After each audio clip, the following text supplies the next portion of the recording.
feliz Aleluia. de estar na casa do Senhor para juntos adorarmos o nome dEle.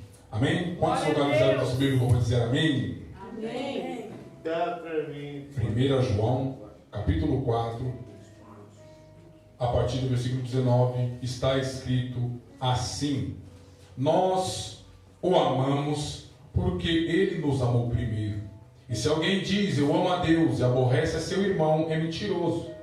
Pois quem não ama seu irmão, a qual viu, como pode amar a Deus a quem não viu? E dele temos este mandamento, de que quem ama a Deus, ame também a seu irmão. Aleluia. Aceitai-vos, glorificando a Deus. Glória a Deus. Aleluia. Amados e queridos irmãos, estamos de frente de um texto muito conhecido e de uma palavra propícia para os dias que estamos vivendo. E quando nos atentamos para o século que se encontramos vivendo, 21, vamos compreender que a falta de amor, ela é gigantesca. E quando a gente se atenta para os evangelhos, principalmente para Mateus, capítulo de número 24, a partir do versículo de número 12, Cristo Jesus está no sermão profético e ele vai dizer para a multidão: olha, por se aumentar a iniquidade, o amor de muitos esfriará. E aqui eu torno a dizer, vivemos esses dias. E parece que vejo o apóstolo São Paulo encorajando o jovem Timóteo na caminhada ministerial, dizendo assim singelas mensagens: olha, Timóteo, chegará tempos difíceis, dias trabalhosos, dos quais o povo, a irmandade, a membresia já não vai suportar mais ouvir a sã doutrina. Eles vão ter comichão nos ouvidos, ou seja, coceira. Eles vão amontoar, vão juntar para eles mestres, doutores que pregam conforme as suas concupiscências. E quando a gente olha para o cenário atual, os dias que estamos vivendo, vamos ver que já vivemos estas palavras. Já vivemos, percebemos que Cristo Jesus, Ele já tinha nos preparado. E quando eu olho para isso, irmãos, precisamente para o cenário atual, eu vou compreender que tem muitas pessoas que acham que o peixe ele não morre dentro d'água. Muitos acham isso. Mas se faltar, meus irmãos, o oxigênio dentro da água, o mesmo morre nadando. E triste realidade é, dentro das igrejas, pessoas mortas espiritualmente por falta do amor. Isso é terrível, irmãos, porque Satanás, ele sabe, minha irmã, que ele não pode arrancar 100% a pessoa do caminho do Senhor. Então a estratégia dele mudou. Ele falou: vou entrar nessa pessoa, ao ponto dela não se manifestar dentro da casa do Senhor, mas ela vai morrer espiritualmente. Por quê? Porque uma vez que o inimigo ele entra, minha irmã Ana Paula, essa pessoa ela já não tem mais o amor de Cristo dentro dela.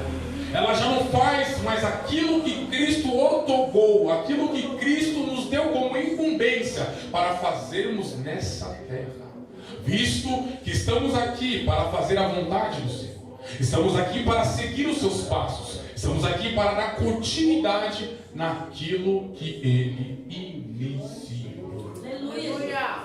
Mas é impossível, irmãos, fazer tudo isso se não termos o amor de Deus nas nossas vidas.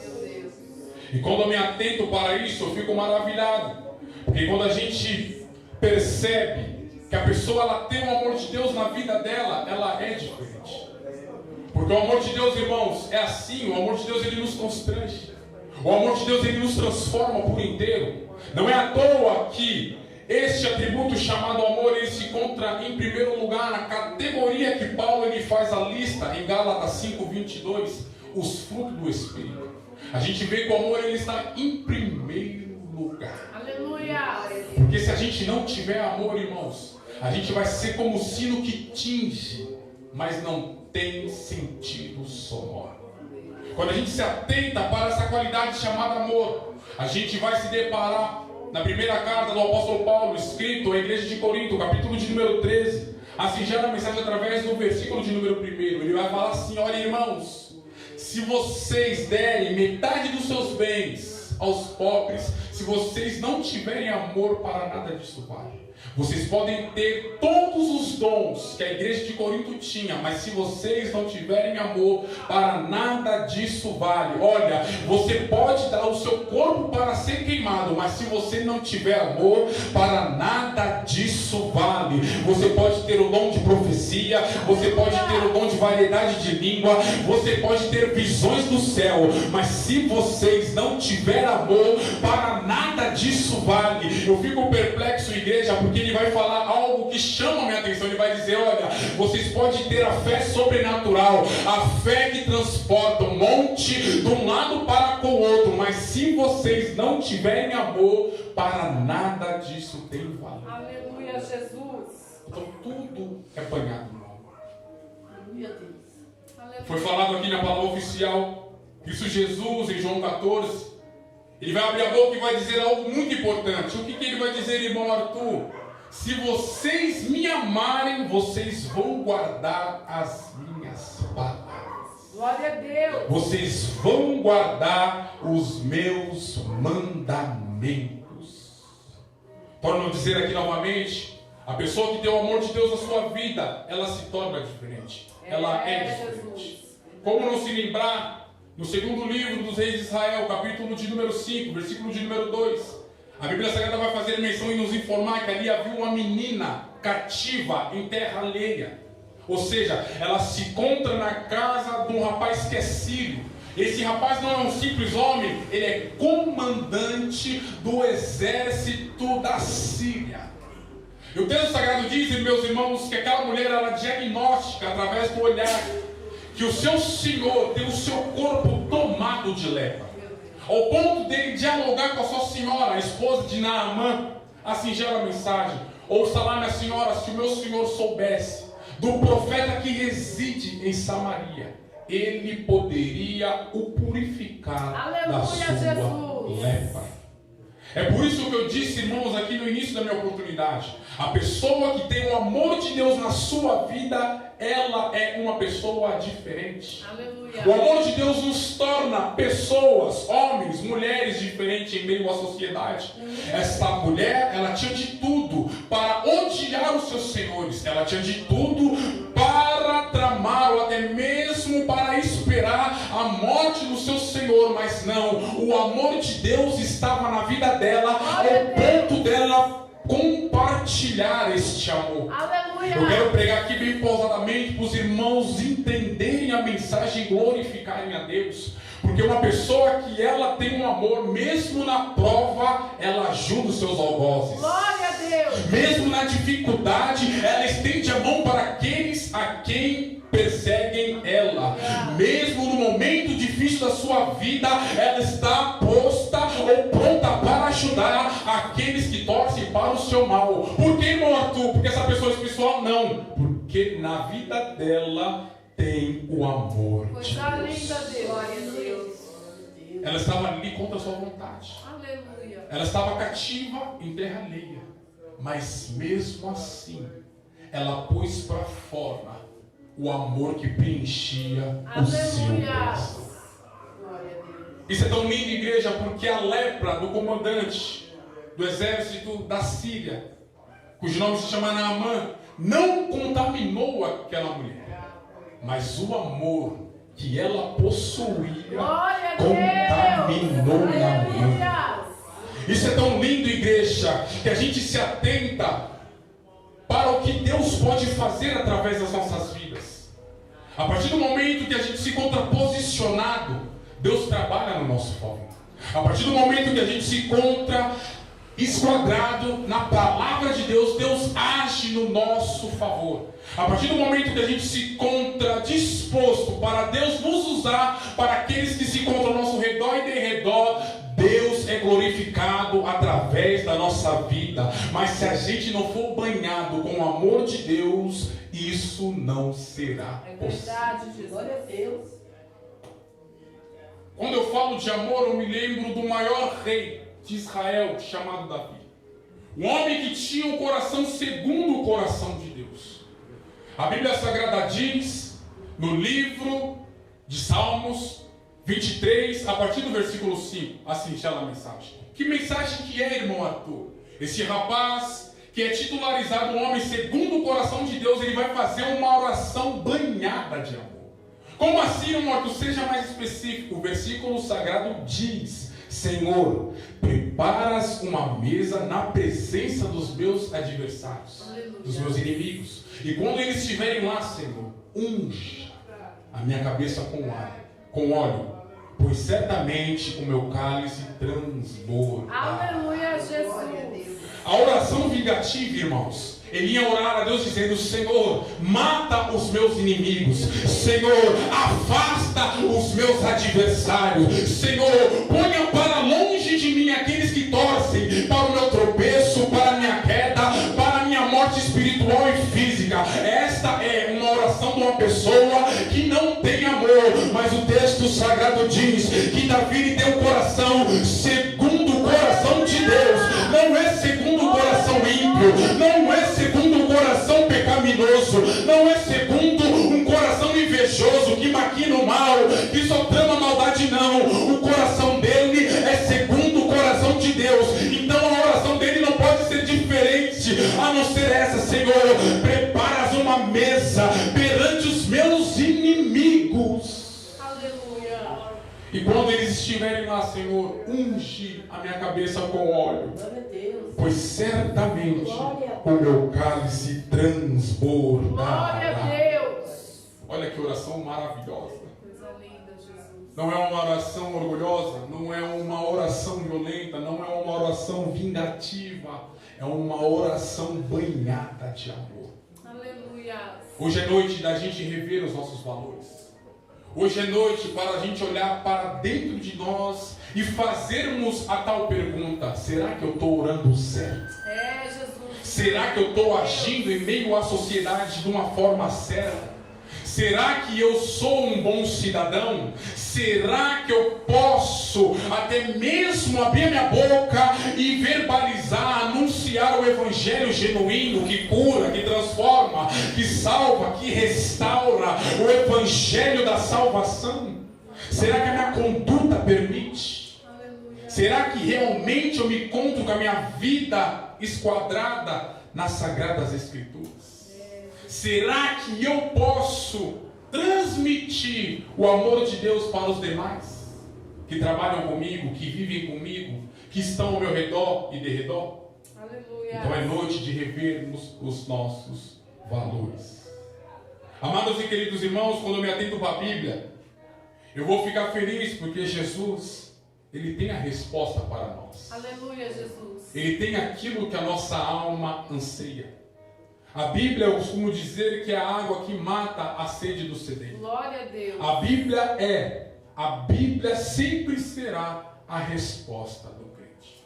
É por isso que quando a gente está atribulado, a gente deve ler a Bíblia. É por isso que quando a gente está feliz, a gente deve ler a Bíblia. É por isso que quando a gente está angustiado, a gente deve buscar a Bíblia. É por isso que no momento de escassez ou no momento de abundância, a gente deve ficar com a Bíblia. Porque a Bíblia tem resposta para todas as coisas. Aleluia, Jesus. E quando eu olho para a Bíblia, eu fico maravilhado. Porque Jesus, ele vai começar uma conversa com o doutor da lei. E isso se encontra escrito em Lucas, capítulo de número 10, a partir do versículo de número 25 ao verso de número 37. E que Jesus, ele vai propor uma parábola. Permita-me dizer, parábola é uma história criada por Jesus para extrair da mesma grandes verdades. No versículo de número 25 do livro de Lucas, capítulo de número 10, a Bíblia Sagrada vai fazer menção e nos contar uma história. História essa que um doutor da lei ele vai até Jesus. E quando ele se encontra de frente com o mestre, ele vai dizer: Senhor, o que eu devo fazer para herdar ou para possuir a vida eterna? E Cristo Jesus, algo que chama a atenção em mim, é que ele vai responder essa indagação ou essa pergunta com outra pergunta. O texto sagrado vai dizer que Cristo Jesus ele toma a palavra e diz: conhece tu os mandamentos? Aleluia. E como você interpreta eles? Olha aí, ele respondeu, o doutor da lei, com outra pergunta. O doutor da lei cheio de ego, cheio de prepotência. Ele vai abrir a boca e vai dizer: claro, eu cumpro todos eles. É que eu vou ressaltar para o Senhor. Eu devo amar a Deus sobre todas as coisas. E quando eu fazer isso, eu devo fazer de todo o meu coração, de todo o meu entendimento, de toda a minha força e de toda a minha alma. E o segundo Jesus é semelhante a esse: eu devo amar o próximo como eu me amo. Permita-me dizer isso. Eu creio que Jesus olha para ele e bate até a palma. Parabéns. Fazer isso e viverás. Só que aquele rapaz ele fica inquieto. E essa indagação, essa pergunta, ela é capciosa. Ele está fazendo aquilo para tentar Jesus. Mas eu tenho que informar a igreja aqui algo muito importante. Não tem como a gente prevalecer sobre Jesus. Não tem como a gente surpreender Jesus. Não tem como a gente persuadir Jesus. Não tem como a gente colocá-lo para trás. A Bíblia Sagrada diz no Salmo de número 139, a partir do versículo 1, Ele nos sonda e nos conhece. Antes da palavra tomar o alcance da nossa boca, Ele sabe o que a gente vai falar. Não tem como enganar Jesus. Então quando Cristo Jesus está dialogando com aquele rapaz, doutor da lei, ele já sabe que aquele rapaz está vindo com segundas intenções. Mas eu torno a dizer aqui novamente, não tem como a gente colocar Jesus para trás. Não tem como a gente prevalecer sobre Jesus. Por que, irmão Arthur? Porque Ele conhece todas as coisas. Aleluia, Jesus. Quando a gente se atenta para o escritor, a carta aos Hebreus, capítulo de número 4, versículo de número 13, a Bíblia Sagrada diz que todas as coisas estão patentes e nuas perante os seus olhos. Coisa linda. Olha o Deus que você serve. Aleluia. Olha o Deus que você adora. Olha o Deus que você professa a tua fé. Olha o Deus que você veio na noite desse dia engrandecer e adorá-lo. Ele tem todo o poder. E te digo algo muito importante. Ele se encontra no alto e sublime trono. E te digo, Ele não perdeu o controle das coisas. Tudo se encontra no teu santo e absoluto controle. Parece que vejo Isaías escrevendo no livro que leva o seu nome, capítulo 43, versículo 13: antes que houvesse dia, eu sou, e não tem nada que possa fazer escapar das minhas mãos. Agindo Deus, operando Deus, quem me impedirá? Aleluia, Deus. Aleluia. Ele está fazendo uma pergunta para nós nesta noite: quem impedirá? Aleluia, Jesus. Quando Deus age, quem pode impedir? Quando Deus decreta, quem pode o repreender? Ninguém. Oh, glória. É de frente com este Deus que esse doutor da lei está querendo sobressair. O texto sagrado diz que Cristo Jesus, após ouvir aquelas palavras capriciosas, que palavra que foi, irmão Arthur? Aquele rapaz, não contente para tentar o bom mesmo, ele vai dizer: quem é meu próximo? É, Jesus. A Jesus olhar para ele, Deus. sabendo que ele estava tentando ou tentar, ele vai dizer: certo, eu vou propor uma parábola para vocês entenderem. Descia de Jerusalém para Jericó um viajante, e este tal caiu na mão de salteadores, os quais o roubaram, o espancaram e o deixaram semi-morto à beira do caminho. E neste mesmo caminho que se encontrava esse homem que foi roubado, que foi saqueado, que foi espancado, um sacerdote da casa do Senhor, ou seja, o pastor. E quando ele avista aquele rapaz naquela situação caótica, precisando de ajuda, precisando do primeiro socorro para não morrer naquele lugar, ele avista aquele rapaz, ele sabe que aquele rapaz precisa de ajuda, e mesmo assim ele passa a lá. Semelhantemente, também vai passar um levita. E o levita, ele é um auxiliar do sacerdote, visto que a ocupação, aquilo que se encontrava ortogado, sobre o sacerdote era fazer expiação do pecado do povo para Deus perdoar o povo por intermédio do sacerdote. O texto sagrado diz que aquele levita ele também avista e percebe que aquele rapaz precisa de ajuda, mas ele também passa a largo. Permita-me dizer algo muito importante, contextual deste tempo. O levita, juntamente com o sacerdote, ele não poderia tocar em coisa imunda, ele não poderia tocar no defunto, conforme Levítico, capítulo de número 21, versículo de número 1. Por quê? Porque ele fazia aquilo que Deus tinha ortogado sobre ele. Então eles pensaram, se eu socorrer esse homem, ou se eu levar esse rapaz até um hospital, e se ele vier morrer, nós tornaremos imundos. Então foi por essa ocasião que eles não atenderam aquele rapaz. Mas eu tenho uma palavra de Deus para te dizer. Aleluia. A partir do momento que você se compadece, a partir do momento que você está disposto para estender a mão para o necessitado, para aquele que está necessitando de ajuda, para aquele que está gemendo por socorro, Deus se responsabiliza para nada acontecer contra ti. Eles acabaram, minha irmã, colocando a religião na frente do amor. E parece que vejo Paulo dizendo para a igreja que se encontra em Corinto e na sua primeira carta: o amor tudo pode, o amor tudo sofre, o amor tudo supera. Certamente Deus não ia deixar eles envergonhados e nem confundidos, visto que eles estavam cumprindo o segundo mandamento na prática. Aleluia. Sabe o que eu aprendo com isso? A religião, ela nos aproxima da cruz. Mas o evangelho genuíno de Cristo Jesus nos faz se pendurar na mesa. Meu Deus. Meu Deus. Só que não acaba por aí. Eu quero compreender, minha irmã Ana Paula, que o doutor da lei, judeu, está olhando com os olhares fintos para Jesus e ouvindo aquela parábola que o bom mestre está ditando. E ele vai dizer: mas está descendo de Jerusalém para Jericó um samaritano. Eita coisa. Não tinha exemplo maior, igreja, para Jesus confrontar aquele doutor da lei e aquela multidão religiosa que fazia acepção de pessoas. Conforme a Epístola de Tiago, capítulo de número 2, versículo de número 9. Pecado é fazer acepção de pessoas. E agora aqui pergunto para a igreja: quem criou ou quem formou o negro?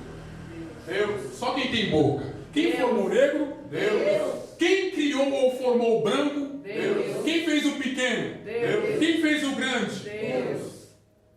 Todos vieram. Aleluia. É por isso que nós não podemos fazer acepção de pessoas. É por isso que a gente não pode excluir e nem rejeitar as pessoas, porque todos vieram de Deus. Oh, coisa Aleluia, linda. Jesus. Então Jesus está confrontando a área da religiosidade daqueles judeus e está dizendo: semelhantemente também está descendo um samaritano de Jerusalém para Jericó. E quando ele se depara com aquele rapaz que foi roubado e espancado, a primeira coisa que vai ser despertada no coração dele é o sentimento chamado íntima compaixão. Aleluia.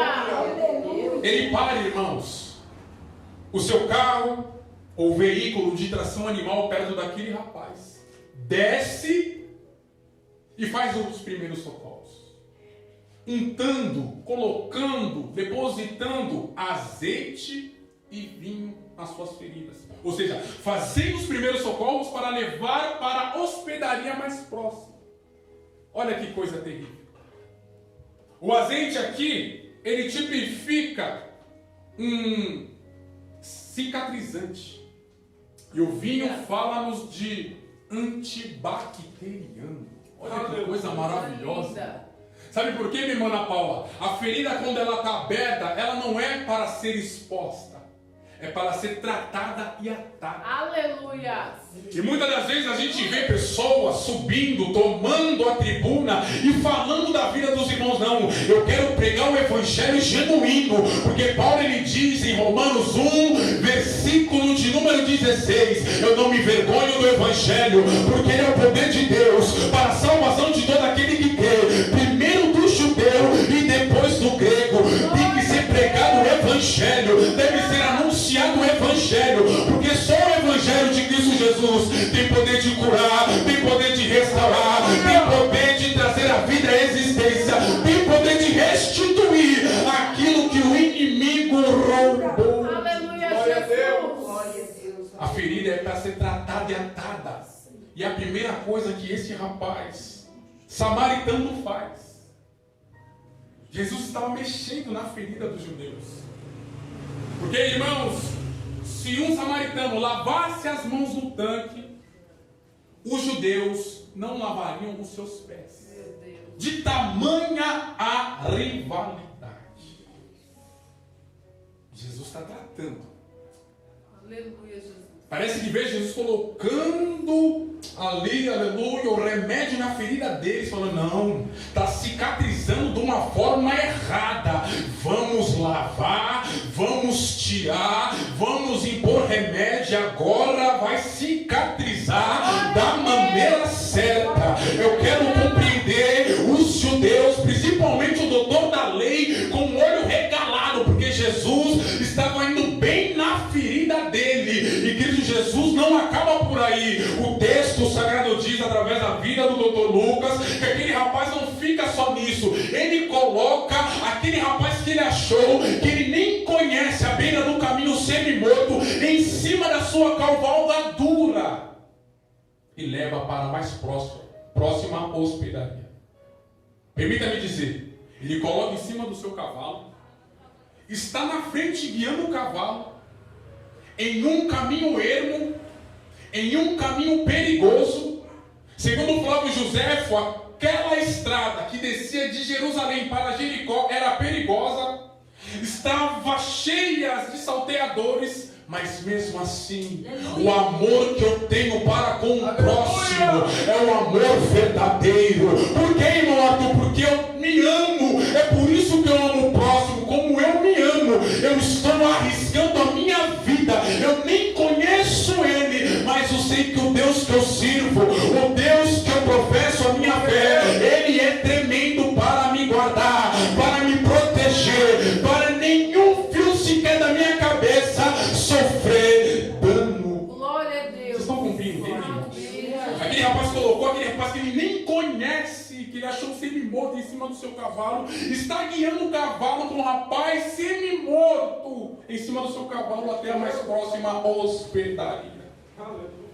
Não acaba por aí, ele chega lá. Glória a Deus. Aleluia, Jesus. E quando ele chega lá, o texto sagrado faz menção em nos informar que ele vai dialogar com o médico. E o diálogo não é outro a não ser esse. Trata desse homem para mim. Olha aí, ele nem conhecia o homem. Só o amor de Deus faz isso. É, Jesus. Só o amor de Deus, irmãos, sobre a nossa vida, para a gente se compadecer da dor alheia. Só o amor de Deus na nossa vida, para a gente estender a mão para o necessitado. Só o amor de Deus na nossa vida, para a gente sentir o que o sedento se encontra sentindo. Aleluia. Aleluia. Se não for o amor de Deus sobre as nossas vidas, coitado de nós. É verdade, meu Deus. Não merecemos, não conseguimos. É só tendo a natureza mudada. É só nascendo da água e do Espírito novamente Glória a Deus. para viver essas experiências Aleluia. gloriosas. O texto sagrado diz que aquele rapaz, que é samaritano, vai falar: olha, cuida dele para mim. E aqui eu já estou adiantando 2 denários. Olha que coisa maravilhosa. Aleluia, Jesus. Quando a gente se atenta para a história, a gente vai compreender que 1 denário era como se fosse uma diária de um trabalhador simples. Então ele já adianta de primeira mão 2 denários e fala: olha, eu estou seguindo em viagem, mas eu vou retornar. E tudo que este homem precisar, pode atendê-lo. Porque quando eu voltar, eu vou restituir. Aleluia. Eu vou te pagar, eu vou te indenizar. Olha que amor, irmãos. Aleluia. Eu quero compreender a cara do doutor da lei juntamente com a multidão. Porque não tinha exemplo pior para Jesus usar. Mas eu louvo a Deus que o amor não pode nos impedir de falar a verdade. Aleluia. Aleluia! Porque naquele grande dia, sabe o que vai acontecer? No julgamento de Cristo, Deus ele vai ter comigo e vai dizer: eu te dei o dom da palavra, eu te levantei para você anunciar as minhas boas novas. O que você fez? Como que você fez? Como você agiu? Como você se colocou diante do meu povo, das minhas ovelhas? Como que você sobressaiu? O que você fez? Aleluia, Jesus. É terrível. É verdade. Senhor, eu preguei a tua palavra. Eu não omiti, Senhor, como fez o sacerdote e o levita. Eu preguei a tua palavra. Mesmo que ficaram com o rosto feio para mim, mesmo fazendo biquinho para mim, mesmo com a afeição feia, eu preguei a tua palavra, porque o Senhor se responsabiliza, não é pela palavra do pregador, não é pela palavra do cantor, é pela tua palavra. E Isaías vai deixar isso muito claro no livro do mesmo, capítulo 40, verso 8: seca-se a erva e cai a sua flor, mas a palavra do Deus vivo subsiste eternamente. Aleluia. A palavra de Deus ela não cai por terra, irmão. A palavra de Deus ela não volta vazia sem antes fazer aquilo que ela foi enviada. Estamos vivendo cenários difíceis, cenários horríveis, que pessoas não têm amor, pessoas já não esboçam amor. Você não vê mais amor nas atitudes, você já não vê mais amor na conduta, você já não vê mais amor no comportamento. E Cristo Jesus nos chama para um despertamento. Tem que ter amor, tem que ser banhada no amor. A igreja que vai ser arrebatada é a igreja de amor que tem boas obras, a igreja que vai largar este mundo podre, que vai ter um encontro glorioso com Cristo Jesus nos ares. Ela é banhada pelo amor de Cristo na vida. Aleluia. E isso é lindo. Porque quando a gente se atenta para Gálatas 5:23, a Bíblia Sagrada diz: contra essas coisas, das quais o amor é o primeiro da lista, não há lei. Olha, glória a Deus. O amor tudo pode. E aquele rapaz está dialogando, dizendo: olha, eu vou em viagem, e quando eu voltar, eu vou te indenizar. Tudo que ele precisar, atendam. Eu estou assumindo essa responsabilidade. Aleluia.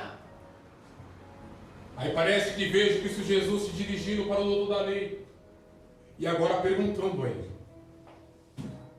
quem desses foi o próximo do homem que estava à beira do caminho após ser roubado e espancado?